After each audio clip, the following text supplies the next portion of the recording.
ये चंबल की धरती है। दूर तक फैली हुई ये ऊंची नीची पूरी घाटियां इनकी खामोशी ये संकेत दे रही है कि जब जब चंबल का कोई बेटा कानून का रास्ता भूला तो वो इन्हीं घाटियों में आकर बस गया। सालों बाद आज अर्जुन शेर अपनी पढ़ाई पूरी कर अपने जंगल वापस लौटता है। बड़े दिनों बाद आए हो अर्जुन। हाँ भालू बाबा, परसों ही मेरी परीक्षा खत्म हुई तो मैंने सोचा क्यों ना माँ और भाई से मिलकर आऊँ। वो दोनों कैसे हैं भालू बाबा? अर्जुन बेटा, वो दोनों बिल्कुल ठीक हैं और कल से तुम्हारे आने की राह देख रहे हैं। और भालू बाबा, मेरे वो दोस्त रघु और माखन कैसे हैं? बेटा, माखन के बारे में अब मैं क्या बताऊं? वो ठाकुर रघुवीर के एक सिपाही को मारकर चंबल की घाटी में भाग गया है। रघुवीर के सिपाही महीनों से उसके पीछे लगे हैं। अर्जुन सालों बाद अपनी माँ बाला से मिला। बाला शेरनी अपने बेटे अर्जुन को देखकर बहुत खुश हुई। हाँ जरूर माँ, लेकिन मैं अभी अपने भाई वीरा से मिलने जा रहा हूँ। अर्जुन का भाई वीरा अपने खेतों में सुबह से खूब मेहनत कर रहा था। इतने में अर्जुन वहाँ पहुँचता है। वीरा अर्जुन को देखकर बहुत खुश होता है। अर्जुन, पढ़ाई लिखाई तो ठीक है, लेकिन उसके बाद तुमने क्या सोचा है? भैया, मैं अपनी पढ़ाई पूरी करके यहाँ आपके पास आकर खेती बाड़ी करूँगा। मैं एक किसान का बेटा हूँ और अपने पिता की तरह अपनी जमीन पर रहकर यही खेती करूँगा। लेकिन अर्जुन, उसके लिए हमारे पास खेत रहना भी जरूरी है। जब हमारे पास हमारी जमीन ही नहीं रहेगी तो भला हम क्या करेंगे? ये आप क्या कह रहे हैं भैया? हाँ अर्जुन, ठाकुर रघुवीर धीरे धीरे जबरन हम गरीब किसानों की जमीनें हमसे छीन रहा है। उसके जुल्म और अत्याचार हर रोज बढ़ते जा रहे हैं। उधर एक गरीब भालू ठाकुर रघुवीर के पास पहुंचता है। ठाकुर साहब, मेरी मदद करो। मुझे अपने बेटे को पढ़ने के लिए शहर भेजना है, जिसके लिए मुझे कुछ पैसों की जरूरत है। अगर आप कुछ मदद कर दें तो मैं अपनी अगली फसल पर आपका सारा पैसा लौटा दूंगा। हाँ हाँ भालू, अगर मुसीबत में तुम मेरे पास नहीं आओगे तो भला कहाँ जाओगे? लेकिन जरा ये बताओ, तुम्हारे पास कितनी जमीन है? 5 बीघा। मालिक, मेरे पास 5 बीघा जमीन है। चीता, इस भालू से इसकी 5 बीघा जमीन के कागज पर दस्तखत करवा लो और इसे जितना पैसा चाहिए उतना दे दो। भालू, जब तुम मेरा कर्जा उतार दोगे तब तुम्हारी जमीन तुम्हें वापस मिल जाएगी। ये सुनकर भालू खुश होकर वहाँ से चला जाता है। हा हा हा हा हा, खूब बेवकूफ बनाया आपने इस भालू को मालिक। एक बार इस भालू ने अपनी जमीन पर दस्तखत कर दिए तो समझो वो जमीन आपकी हो गई। हाँ चीता, कभी सख्ती तो कभी नरमी, कभी प्यार तो कभी जबरदस्ती करनी हो, लेकिन हमें यहाँ के सारे किसानों की जमीनें अपने कब्जे में लेनी है। एक दिन वीरा और अर्जुन अपने खेतों में भोजन कर रहे थे कि तभी ठाकुर रघुवीर का मंत्री चीता वहां आता है। वीरा, मुझे ठाकुर रघुवीर ने भेजा है। उन्हें तुम्हारी जमीन खरीदनी है, इसलिए तुम जितना जल्दी हो सके अपनी जमीन उनके नाम लिखवा दो। चीता, जाकर अपने ठाकुर रघुवीर से कह दो मुझे अपनी जमीन उसे नहीं बेचनी। वीरा, आज नहीं तो कल तुम्हें अपनी जमीन ठाकुर को देनी ही होगी। ये सुनकर वीरा गुस्से में आकर चीता पर हमला करता है और चीता को घायल कर देता है। वीरा, ये तुमने अच्छा नहीं किया। अब तुम देखते जाओ ठाकुर तुम्हारे साथ क्या करता है। चीता ठाकुर रघुवीर के पास जाकर उसे सब बताता है। उस वीरा की इतनी हिम्मत, उसने मेरे सिपाही पर हाथ उठाया। उसने मुझसे पंगा लेकर अच्छा नहीं किया। उधर एक दिन वही भालू जिसने अपनी जमीन रघुवीर के पास 1 महीने के लिए गिरवी रखी थी, वो अपनी शिकायत लेकर अर्जुन के पास आता है और अर्जुन को सब बताता है। तब अर्जुन और वीरा सभी जंगल के जानवरों को इकट्ठा करते हैं। भाइयों, आखिर हम कब तक उस रघुवीर के आगे झुकते रहेंगे? आज उसने भालू की जमीन पर अपना कब्जा जमाया है, कल वो हम सब की जमीनों को भी हथिया लेगा। इसलिए रघुवीर के आगे झुकने से अच्छा है हम सब मिलकर एक साथ उसके जुल्मों का सामना करें। जब वीरा और अर्जुन जानवरों से ये सब कह रहे थे, तब रघुवीर का एक सिपाही बाघ मानव छिपकर ये सब सुन रहा था। उसने ये सुनकर रघुवीर बाघ के पास जाकर उसे सब बताया। अच्छा, ये बात है, तो वो दोनों भाई मिलकर जानवरों को हमारे खिलाफ भड़का रहे हैं। मैं इन दोनों का वो हासिल करूंगा कि इनकी 7 पुश्तें भी इन्हें याद रखेंगी। सिपाहियों, तैयार हो जाओ। और ऐसा कहकर रघुवीर ने अगले ही दिन अपने सिपाहियों के साथ जंगल पर हमला कर दिया। जंगल का जो भी जानवर रघुवीर के सामने आकर खड़ा हुआ, उसके सिपाहियों ने उसे खून में नहला डाला। वीरा और अर्जुन ने अपनी बहादुरी दिखाते हुए उसके सिपाहियों का सामना किया, लेकिन रघुवीर के सिपाही तादाद में ज्यादा थे। जालिम रघुवीर ने वीरा और अर्जुन दोनों भाइयों को पेट पर लटका दिया और एक सिपाही ने अर्जुन की मां बाला शेरनी पर हमला करके उसे बेहोश कर दिया। और यूं उस दिन रघुवीर बाघ बाला शेरनी के पूरे परिवार को तबाह करके वहां से चला गया। वीरा पूरी तरह जख्मी था। ज्यादा खून बहने से वीरा ने वहीं अपना दम तोड़ दिया। उधर वीरा की मां बाला शेरनी को जब होश आया तब अपने बेटे की लाश देखकर उसका दिमागी संतुलन अचानक से बिगड़ गया और वो इस सदमे से पागल हो गई। ये देख अर्जुन जख्मी हालत में गुस्से से वहां से भागा और भागता हुआ रघुवीर के ठिकाने पर पहुंचा और वहां आकर दरवाजे पर खड़े उसके सिपाहियों को ढेर कर दिया और अंदर पहुंच गया। जालिम रघुवीर, बाहर निकल, आज मैं तुझे नहीं छोड़ूंगा। तूने मेरे परिवार को मुझसे छीन लिया, मैं तुझे जिंदा नहीं छोड़ूंगा। तभी इतने में रघुवीर के सिपाहियों ने अर्जुन को घेर लिया। सिपाहियों, देखते क्या हो, मार डालो इसे। ये सुनकर अर्जुन तेजी से वहां से भागता है। रघुवीर के सिपाही अर्जुन का पीछा करते हैं। अर्जुन रघुवीर के सिपाहियों से बचकर भागते हुए चंबल की उन्हीं पहाड़ियों में पहुंच जाता है जहां उसे उसका सबसे पुराना दोस्त माखन शेर मिलता है, जो बरसों पहले एक डकैत बन गया था। अर्जुन माखन के पास जाकर वहीं बेहोश होकर नीचे गिर जाता है। माखन अर्जुन के जख्मों का इलाज करता है। जब अर्जुन को होश आता है तब वो अपने दोस्त माखन को अपनी सारी कहानी बताता है। माखन, उस जालिम रघुवीर ने मुझसे मेरा सारा परिवार छीन लिया।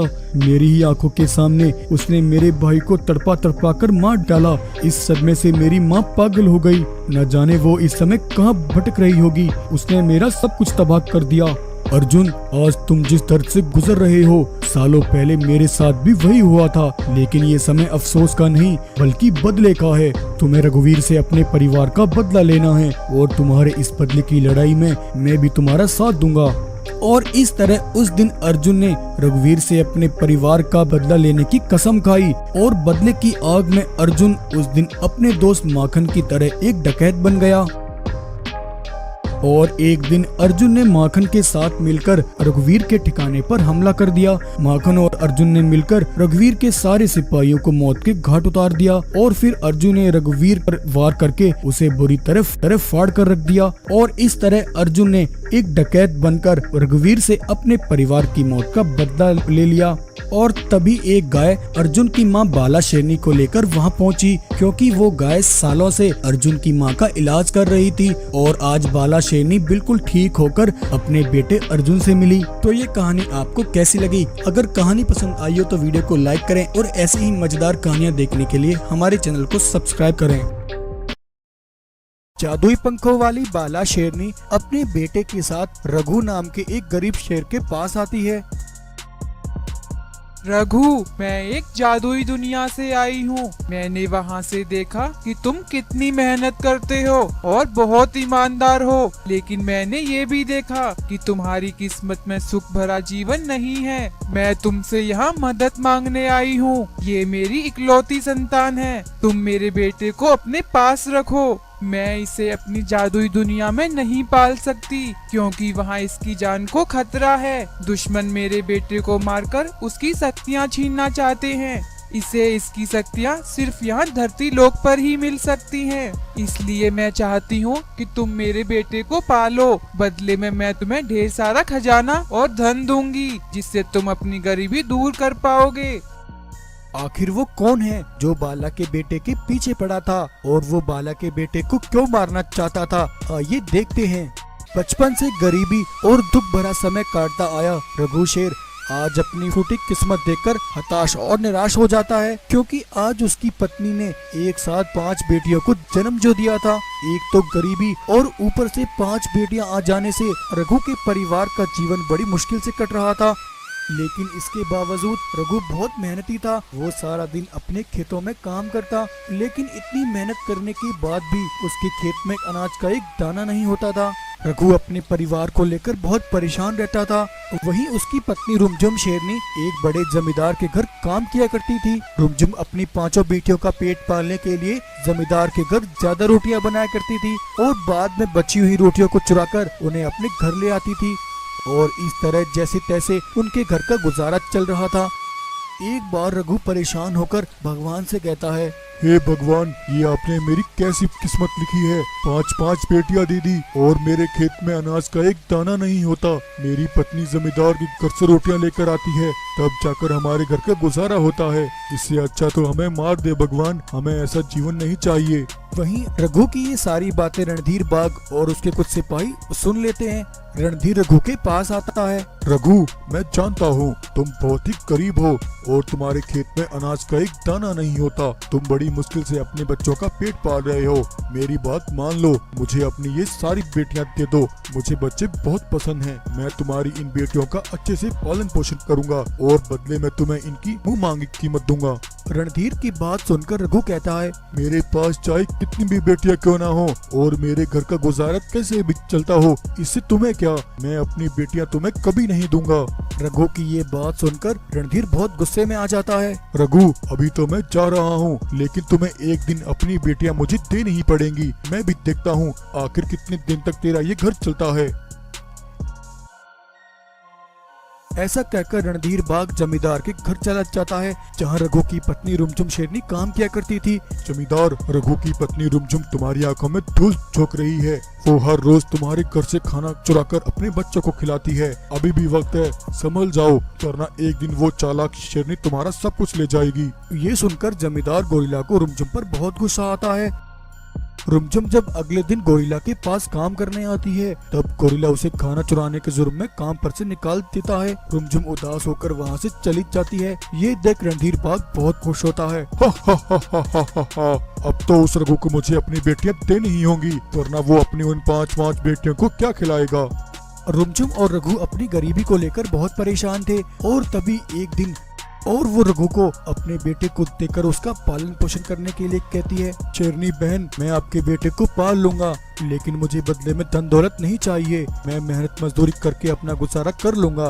आप जाइए और जब ये बड़ा हो जाए तब आप इसे वापस आकर ले जाना। ये सुनकर जादुई शेरनी वहाँ से चली जाती है, लेकिन जाते जाते जादुई शेरनी रघु के खेत में फसल उगा देती है। रघु जब अपने खेत में आकर फसल देखता है तो उसे बड़ी हैरानी होती है। लगता है भगवान ने मेरी सुन ली, ये जरूर उस शेरनी ने किया है। शेरनी बहन, मैं तुम्हारा ये सन कभी नहीं भूलूंगा। उधर रघु की पत्नी रुमझुम शेरनी वह बहुत लालची थी। रणधीर उसकी इस बात का फायदा उठाता है और रघु से छुपकर रुमझुम शेरनी के पास आता है। रुमझुम, रघु तो पागल है, लेकिन तुम समझदार हो। तुम अपने घर में जिस शेरनी के बच्चे को पाल रही हो, ये बड़ा होकर एक दिन तुम्हें और तुम्हारे इन 5 बेटे को खा जाएगा। मेरी बात मानो, इसे तुम मुझे दे दो। मुझे बच्चों से बहुत लगाव है। इसके बदले में मैं तुम्हें ढेर सारा सोना देकर तुम्हें मालामाल कर दूंगा। फिर तुम्हें जिंदगी में कभी किसी चीज की परेशानी नहीं होगी। रणधीर की ये बात सुनकर रुमझुम शेरनी लालच में आ जाती है और वो जादुई शेरनी के बेटे को रणधीर बाघ के हवाले कर देती है। बदले में रणधीर बाघ उसे ढेर सारा सोना देकर वहाँ से चला जाता है। रास्ते में आते हुए रणधीर रुक कर कहता है, उस रघु की पत्नी तो कितनी बेवकूफ निकली। हा हा हा हा हा हा हा। थोड़े से सोने के बदले मुझे एक बेशुमार कीमती चीज दे दी, लेकिन मैं तो सब जानता हूँ। जब इसकी माँ उस जादुई शेरनी के अंदर इतनी शक्तियाँ हैं, तो इसके बेटे के अंदर तो और ज्यादा शक्तियाँ होंगी। मैं इसके अंदर से इसकी सारी शक्तियाँ निकाल लूंगा और उन शक्तियों से अपनी एक बड़ी विशाल सेना बनाऊंगा। उधर शाम को जब रघु अपने घर आता है, तब अपने घर में इतना सारा खजाना देखकर रघु हैरान हो गया। रुमझुम, हमारे घर में इतना सारा खजाना कहाँ से आया? तब रुमझुम रघु को सारी बात बताती है। मैंने तो उस शेरनी के बेटे को रणधीर को दे दिया और इसमें दिक्कत ही क्या है, बदले में हमें ढेर सारा खजाना मिल गया। रुमझुम, ये तुमने क्या किया? तुम उस रणधीर बाघ को नहीं जानती, वो बड़ा ही जालिम है। उसने शेरनी के बेटे को पालने के लिए नहीं, बल्कि वो उससे अपना फायदा करने के लिए तुमसे लेकर गया है। अब मैं उसकी माँ को क्या जवाब दूंगा? उधर रणधीर एक खंडहर में आकर जादुई शेरनी के बेटे के अंदर से उसकी शक्तियाँ निकालने के लिए एक हवन करने लगता है। वहीं एक दिन जादुई शेरनी वापस रघु से अपना बेटा लेने आती है। तब रघु जादुई शेरनी से कहता है, शेरनी बहन, मुझे माफ कर दो, तुम्हारा बेटा मेरे पास नहीं है। मेरी पत्नी की गलतियों की वजह से वो जालिम रणधीर बाघ तुम्हारे बेटे को उठा कर ले गया। ये सुनकर जादुई शेरनी बहुत परेशान हो जाती है। और वो अपने बेटे को बचाने के लिए रणधीर बाग के पास जाती है। लेकिन वहीं रणधीर ने उसके बेटे को एक ऐसी जड़ी बूटी पिलाई थी जिससे उसका बेटा पागलों जैसी हरकत करने लगता है, यहाँ तक कि वो अपनी माँ को भी नहीं पहचानता और उस पर हमला करने लगता है। ये देख जादुई शेरनी समझ जाती है कि रणधीर बाग ने उसके बेटे के साथ कुछ छेड़छाड़ की है। तब जादुई शेरनी अपनी शक्तियों का इस्तेमाल करती है। ऐसा करते ही उसके अंदर से एक तेज रोशनी निकलती है और उसके अंदर से एक जादुई सेना बाहर निकल कर आती है जो बहुत ताकतवर थी। दुष्ट बाघ, तूने क्या सोचा कि तू मेरे बेटे को नुकसान पहुंचाएगा? आज मैं तुझे अपनी असली ताकत दिखाऊंगी। इतना कहते ही शेरनी की उस जादुई सेना ने अपने अंदर से आग के गोले निकाले और रणधीर के सिपाहियों पर एक के बाद एक वार किए। रणधीर के आधे से ज्यादा सिपाही वहीं ढेर हो गए। ये देखकर रणधीर घबरा गया। रुक जाओ शेरनी, मुझे तुम्हारी ताकत का अंदाजा हो गया है। मुझे तुम्हारा बेटा नहीं चाहिए, तुम अपने बेटे को वापस ले जाओ, लेकिन मुझे छोड़ दो, मैं फिर कभी ऐसा काम नहीं करूँगा। तब रणधीर जादुई शेरनी के बेटे को आजाद कर देता है और अपने बच्चे कुछ सिपाहियों के साथ वहाँ से दुम दबाकर भाग जाता है। और इस तरह जादुई शेरनी अपने बेटे को वापस पाकर बहुत खुश होती है। तो ये कहानी आपको कैसी लगी? अगर कहानी अच्छी लगी हो तो वीडियो को लाइक करें, चैनल को सब्सक्राइब करना ना भूलें। बड़ी मिन्नतों के बाद कुंदनपुर जंगल के राजा भानु प्रताप के बेटे रघुवीर की पत्नी ने एक बेटी को जन्म दिया। उस दिन कुंदनपुर जंगल में सदियों में एक चमत्कार हुआ। रघुवीर की वो सुंदर बेटी कुछ अनोखी शक्तियां लेकर पैदा हुई और जब चाहे अपनी इच्छा से किसी का भी रूप धारण कर सकती थी। लेकिन रघुवीर अपनी बेटी गौरी की इन चमत्कारी शक्तियों को लेकर बड़ा परेशान था। एक दिन रघुवीर ने अपने पिता से कहा, पिताजी, बड़ी मिन्नतों के बाद हमारे घर में कोई संतान हुई है, लेकिन मेरी बेटी की ये शक्तियाँ मेरी परेशानी का कारण बन गई हैं। गौरी अभी बहुत छोटी है, कहीं इसकी ये शक्तियाँ इसके जीवन के लिए खतरा ना बन जाएं।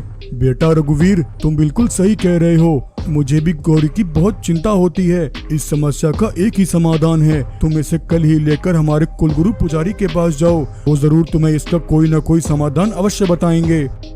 अपने पिता के कहने पर रघुवीर अगले ही दिन अपनी बेटी गौरी को लेकर अपने कुलगुरु के पास गया और रघुवीर ने अपने कुलगुरु को गौरी की उन चमत्कारी शक्तियों के बारे में बताया। रघुवीर, अगर ऐसी बात है तो मैं तुम्हारी इस परेशानी का अभी निवारण कर देता हूँ। कुलगुरु अपनी विद्या से गौरी के अंदर से उसकी सारी शक्तियां निकाल लेता है और उन शक्तियों को एक मणि के अंदर कैद करके उस मणि को गौरी के सर में छिपा देता है। रघुवीर, अब गौरी की ये शक्तियां तभी वापस आएंगी जब कोई उन शक्तियों को इसके बारे में याद दिलाएगा। अब तुम बेफिक्र होकर अपने घर जा सकते हो। रघुवीर अपने परेशानी के समाधान से बहुत खुश था और वो अपनी बेटी को लेकर घर वापस लौट रहा था कि तभी अचानक रास्ते में उसके साथ एक हादसा हो जाता है। नदी में भयंकर बाढ़ आने से लकड़ी का पुल टूटकर बिखर जाता है और रघुवीर तेज बहाव के साथ नदी में बह जाता है।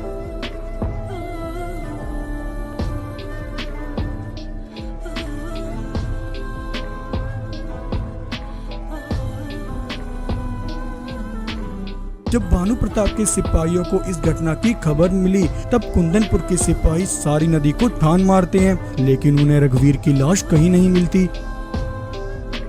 सिपाही गौरी को लेकर वापस अपने जंगल लौट आते हैं। जब गौरी की मां रुमझुम शेरनी रघुवीर की मौत की खबर सुनी तो वो ये सदमा बर्दाश्त नहीं कर पाई और उसने वहीं उसी समय अपने प्राण त्याग दिए। और इस तरह देखते ही देखते गौरी के ऊपर से उसके माता पिता का साया छिन जाता है।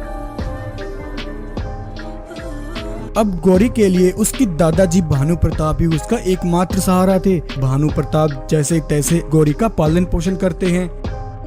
वहीं कुंदनपुर जंगल से कुछ दूर एक पुराने खंडर में भैरव नाम का एक लालची और घमंडी बाघ अपने कुछ सिपाहियों के साथ रहा करता था। भैरव सालों से एक ऐसी चमत्कारी शक्ति की तलाश में था जिसे पाकर वो अपनी सारी इच्छाएं पूरी कर सके। सालों पहले मैंने जो सपना देखा था, मुझे हर हाल में अपना वो सपना पूरा करना है। धरती, आकाश, पाताल, जहाँ कहीं भी वो चमत्कारी शक्ति मौजूद है, मैं उसे हासिल करके ही रहूंगा। अब ऐसे ही 20 वर्ष बीत जाते हैं। गौरी अब बड़ी हो जाती है। एक दिन गौरी नदी से पानी पीकर अपने जंगल वापस लौट रही थी। रास्ते में गौरी को एक घोड़े का बच्चा जख्मी हालत में पड़ा हुआ मिलता है। गौरी उस बच्चे की हालत देखकर उसकी मदद करने की सोचती है। गौरी के ऐसा सोचते ही उसके अंदर उसकी सारी चमत्कारी शक्तियाँ वापस आ जाती हैं और वो अपनी शक्तियों से उस घायल घोड़े के बच्चे को ठीक कर देती है। तभी इतने में उस बच्चे की माँ मादा घोड़ा वहाँ आई। शुक्रिया बहन, तुम्हारा बहुत बहुत शुक्रिया। आज तुमने मेरे बच्चे की मदद करके मुझ पर बहुत बड़ा एहसान किया है। भगवान तुम्हारी हर इच्छा पूरी करे। लेकिन उस दिन गौरी को घोड़े की बच्चे की मदद करते भैरव बाघ अपनी आंखों से देख लेता है। मुझे अपनी आंखों पर विश्वास नहीं होता। ऐसी चमत्कारी शक्तियाँ आखिर इस शेरनी के अंदर कहां से आईं? तभी भैरव को अपना वो सपना याद आता है। इसका मतलब ये वही शक्तियाँ हैं जिनकी तलाश मुझे सालों से है। मुझे इस शेरनी को कैसे भी करके अपने कब्जे में लेना होगा। ऐसा सोचकर भैरव एक नकली शेर की खाल ओढ़कर गौरी के पास जाता है। शेरनी, मेरी मदद करो। मैंने 2 दिन से कुछ भी नहीं खाया। मुझे खाने के लिए भोजन चाहिए। गौरी उस शेर की बात सुनकर गुफा के अंदर खाना लेने जाती है और अंदर से भोजन लेकर आती है। तभी गौरी को देखकर भैरव अपने ऊपर से शेर की नकली खाल उतार देता है। हा हा हा हा हा हा हा। शेरनी, आज मैं तुझे नहीं छोड़ूंगा। तेरी तलाश में मुझे बरसों लग गए। अब मेरा वो बरसों पुराना ख्वाब पूरा होगा। लेकिन इससे पहले भैरव कुछ करता, कुंदनपुर के सिपाही वहाँ आ जाते हैं। सिपाहियों को देखकर भैरव वहाँ से भाग जाता है। ये भानु प्रताप मुझे इतनी आसानी से उस शेरनी तक नहीं पहुंचने देगा। लगता है अब सीधी उंगली से घी नहीं निकलेगा। भैरव काली घाटी के एक कैद खाने में जाकर एक सफेद शेर से मिलता है। पिछले 15 सालों से मैंने अपने जिस मकसद के लिए तुम्हें बंद कर रखा था, अब उसे पूरा करने का वक्त आ गया है। मुझे गौरी शेरनी की वो सारी शक्तियाँ चाहिए। इसके लिए तुम्हें मेरी मदद करनी होगी। गौरी तक पहुँचने के लिए तुम्हारे रास्ते में जो भी आए उसे अपने रास्ते से मिटा दो, लेकिन उस गौरी को मेरे पास घसीट कर ले आओ। भैरव पूरे 15 साल बाद रुद्र को आजाद कर देता है। गौरी एक दिन जंगल से जा रही थी कि तभी रास्ते में कुछ बाघ मानव सिपाही गौरी के सामने आकर उसका रास्ता रोक लेते हैं। यही वो शेरनी है, पकड़ लो इसे। एक बाघ मानव गौरी को पकड़ने उसके पास आता है। तभी रुद्र वहां आकर उस बाघ मानव पर जोरदार हमला करता है। ये देख बाकी बाघ सिपाही वहां से भाग जाते हैं। कौन हो तुम बहादुर शेर? अगर आज तुम ना होते तो ये बाघ मुझे मार ही डालते। मेरा नाम रुद्र है। मैं यहीं पास के जंगल में रहता हूँ। रुद्र गौरी को अपने बारे में सब बताता है और गौरी भी रुद्र को अपने परिवार के बारे में सारी बात बताती है। रुद्र की बहादुरी देख गौरी मन ही मन रुद्र को पसंद करने लगती है और वो एक दिन रुद्र को लेकर अपने दादा भानु प्रताप के पास आती है और उसके सामने रुद्र से अपनी शादी का प्रस्ताव रखती है। रुद्र, तुम एक बहादुर सिपाही हो। गौरी, रुद्र तुम्हारे लिए एक अच्छा जीवन साथी है। मुझे तुम्हारा ये रिश्ता मंजूर है। और इस तरह भानु प्रताप ने रुद्र और गौरी की शादी करा दी। लेकिन जिस मकसद के चलते रुद्र गौरी के पास आया था, रुद्र को जब अपना मकसद याद आया तो वो बहुत परेशान हो गया और एक दिन रुद्र गौरी को अपनी बातों में बहलाकर भैरव के ठिकाने ले गया। भैरव गौरी को अपने सामने देखकर बहुत खुश होता है। हा हा हा हा हा हा हा। और रुद्र, आज तुमने मेरा वो मकसद पूरा किया। जाओ रुद्र, मैंने तुमसे जो वादा किया था वो भी जल्द पूरा हो जाएगा और तुम भी आज से आजाद हो। भैरव गौरी को अपनी कैद में कर लेता है। गौरी भैरव की कैद में आकर परेशान हो जाती है। उसे कुछ समझ नहीं आता। उधर रुद्र बरसों बाद अपने माता पिता से मिलता है जो पिछले 15 वर्षों से भैरव की कैद में थे। बेटा, हमने तो अपनी जीने की उम्मीद ही छोड़ दी थी। आखिर ये सब कैसे हुआ? तब रुद्र अपने माता पिता को सारी बात बताता है। बेटा, जो कुछ भी हुआ उसमें उस बेचारी गौरी का कोई दोष नहीं है। तुमने उसके साथ अच्छा नहीं किया। वो जालिम भैरव न जाने अब उसके साथ क्या करेगा। बेटा, अगर गौरी को कुछ हुआ तो तुम अपने आप को कभी माफ नहीं कर पाओगे। जाओ बेटा और गौरी को बचा लो। ये सुनकर रुद्र तेजी से भागता है और भागता हुआ भैरव के पास आकर उस पर जोरदार हमला कर देता है और भैरव को वहीं खून में नहला देता है। रुद्र गौरी को भैरव की कैद से आजाद कराकर अपने माता पिता के पास ले आता है और उसे सब बताता है कि किस तरह उसने मजबूर होकर गौरी को भैरव के हवाले किया था। गौरी भैरव को माफ कर देती है और इस तरह रुद्र खुद को और अपने परिवार को सालों बाद भैरव की कैद से आजाद करा लेता है।